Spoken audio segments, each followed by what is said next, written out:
Yeah, so I have to Oh my babysit god, my so brother's kids that's this the weekend, last and they're fine, but like it's it can be a not. little bit disturbing, Yeah, so and I was just thinking, and okay, like why do I have to do this week? I know it's so great, it's a huge party, it's like well number 17. I mean, it's totally unfair, 20, so like, you know what, like it's so well, you know, it's call it something. What the hell? I was invited in, I got up to the front. The color of the sky, the color that symbolizes the start of a new day, a second chance. The color that reminds me it is daytime for me but nighttime for my relatives. The color that reminds me that I am home. The color that represents the talit on the Israeli flag. The color of my father's eyes. The color of my eyes. The color of my brother's eyes. The color that ties my family back to our roots. The color that reminds me that winter is nearing. The color that evokes vivid, warm memories. The color that makes me feel as if the sun is shining on my arm. The color that reminds me of the 16-hour flight I have to take in order to see my family. The color that reminds me that I have made it to my second home.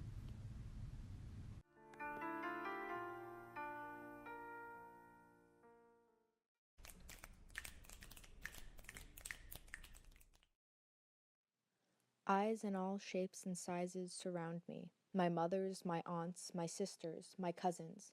All of light, none of darkness. An entrapment of the sky above and the oceans below. The walls that surround us are made of their eyes.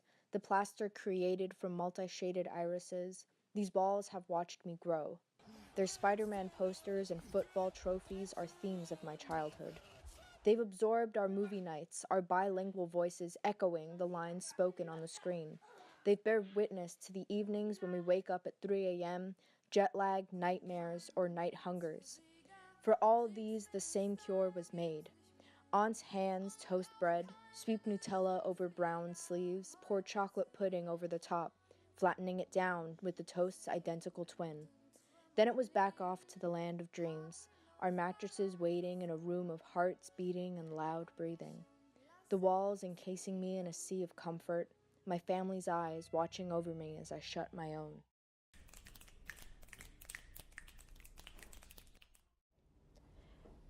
It could be warm, like the sheets that engulf me at the break of dawn. And it could be as cold as the water of the pool that relieved me from the dry California heat. It was painted on the walls that engulf childhood memories of boy talk and Filipino soap operas. The color of china that brought relatives together on Sunday evenings. The hue of an overused coffee mug in between familiar lips that was found in pieces on the kitchen floor just months later. A knit sweater that smelled of cologne that was stained with tears minutes before a late flight. The outside of an airplane window to JFK.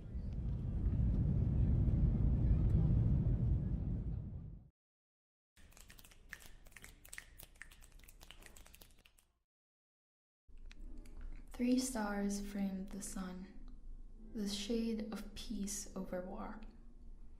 A sense of safety came from clear skies and tranquil waters.